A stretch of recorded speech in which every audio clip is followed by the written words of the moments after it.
Back in the day when I was a teenager. Back in the day when I was a teenager. Shout out to Legal, man. Jamal and Malik. I heard they're coming back. Eric Sermon is on a. Eric Sermon got some motion right now. So shout out to Eric Sermon and his motion. The new single and the just all the great work Eric Sermon is doing. But speaking of legends, we're gonna talk about Dane, never gonna ain't away, away. Like, subscribe, ring the notification bell, man. Share the video, help the algorithm, man. Comment below. Do y'all think this is a classic album? That's the first question. Do you think this is a classic album? Dana Dane with Fame. Do y'all think this is a classic album? Let me know in the comments below. Get the book, Cevere's Chronicles, Cevere's Classic Volume 2. I know you got Volume 1. I'm just saying Volume 2 is out, but I know you got 1, right? I got 4 other books, they're ebooks. Go check those out as well. Donate if you can to the cause, to the Cincerely Yours cause. Get the merch, man. I'd rather see y'all walking around with the merch. I got a lot of clothing, that I designed personally.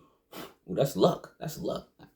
You know what I mean? And so check it out. Check out the, donate maybe $1 or $2, buy me a coffee or a beer, virtual beer in the description. Get the book. I'd rather you get the books. And I'd rather you get the merch because this is actual stuff you can, that can age and be classic eventually.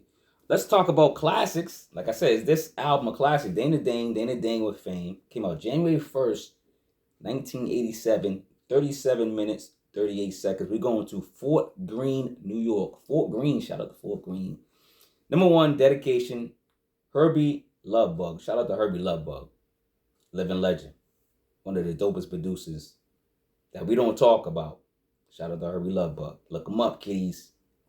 Now, on this dedication record, Dana Dane's showing his dedication to all who made this album fire.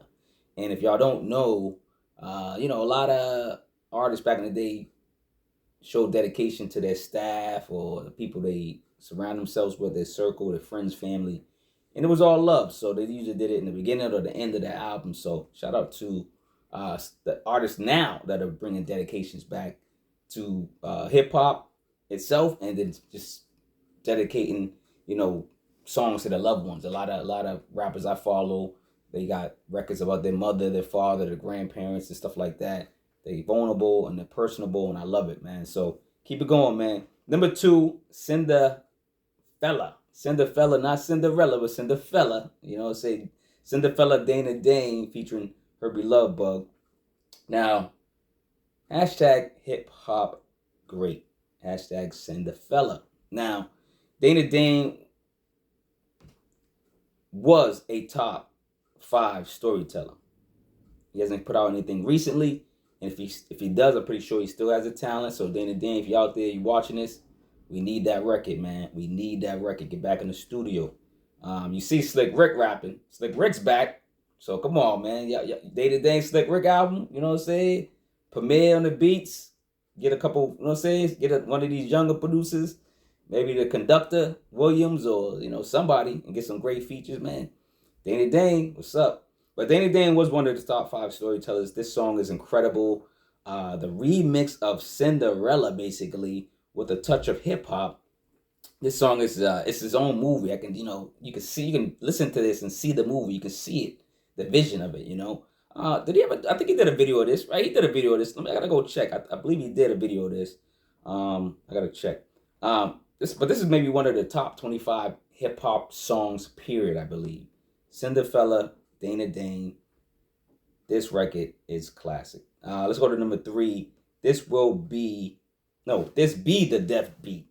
This be the Death Beat. Okay, produced by Lovebug. These are the records that are era classics. I call these era classics.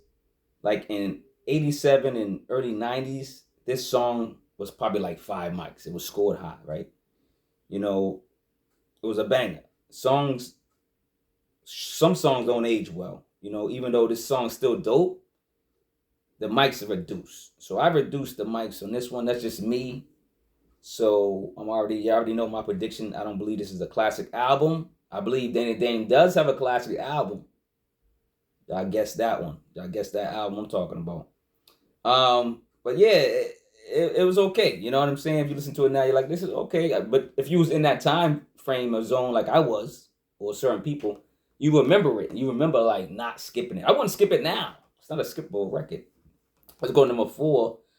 Dane and Dane with Fame title track. Another bang, another classic record. Of course, Love Bug.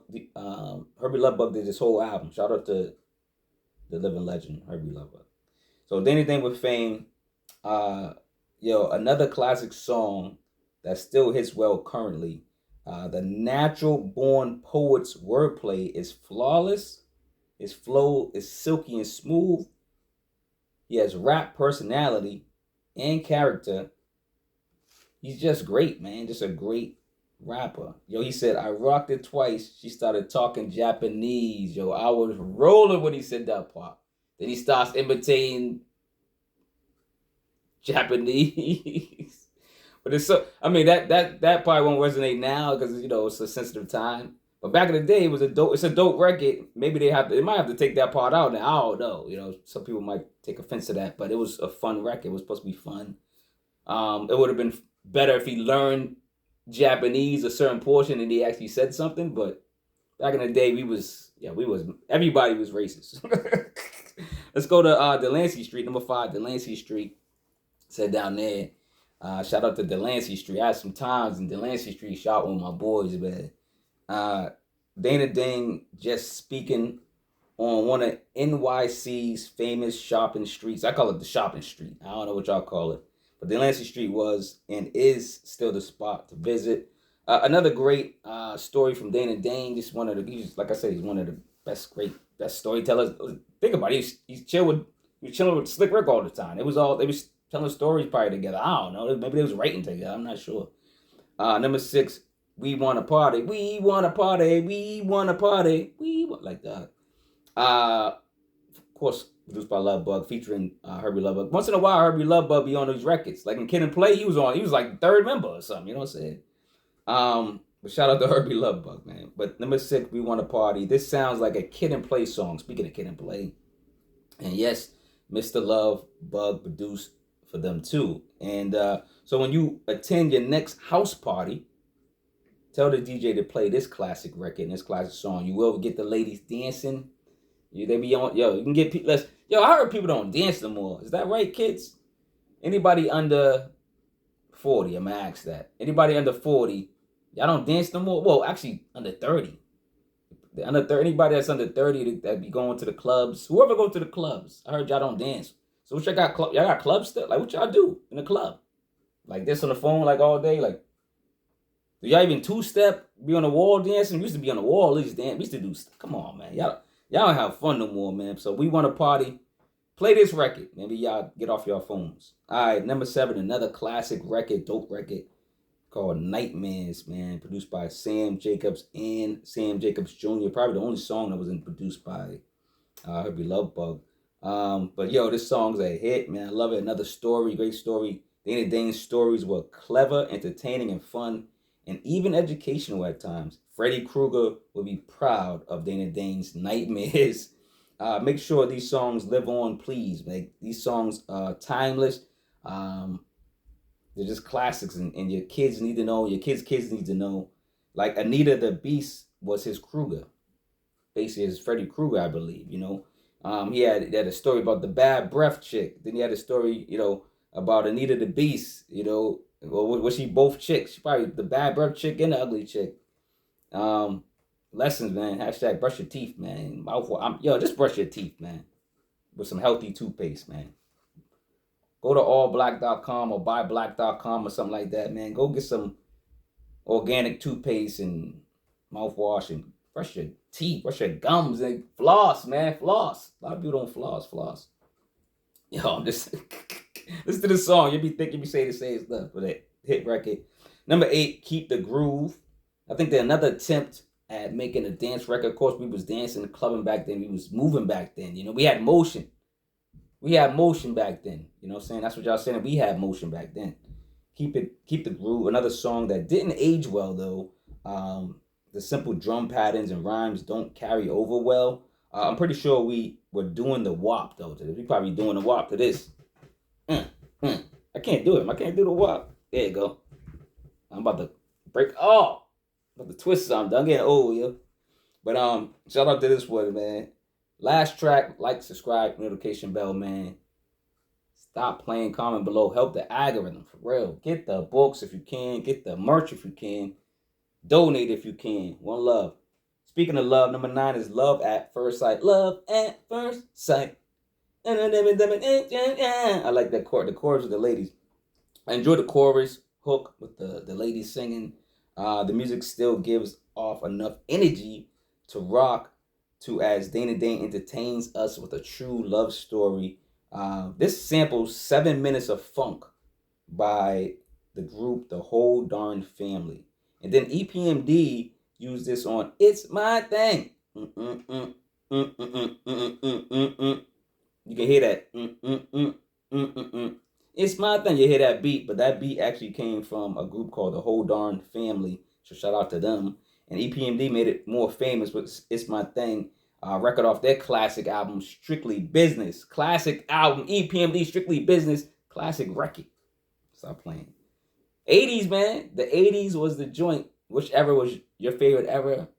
You know, the 70s when it first kind of started. Yeah, probably not. But then maybe the 80s, maybe the 90s. A lot of people say the 90s. 2000s was,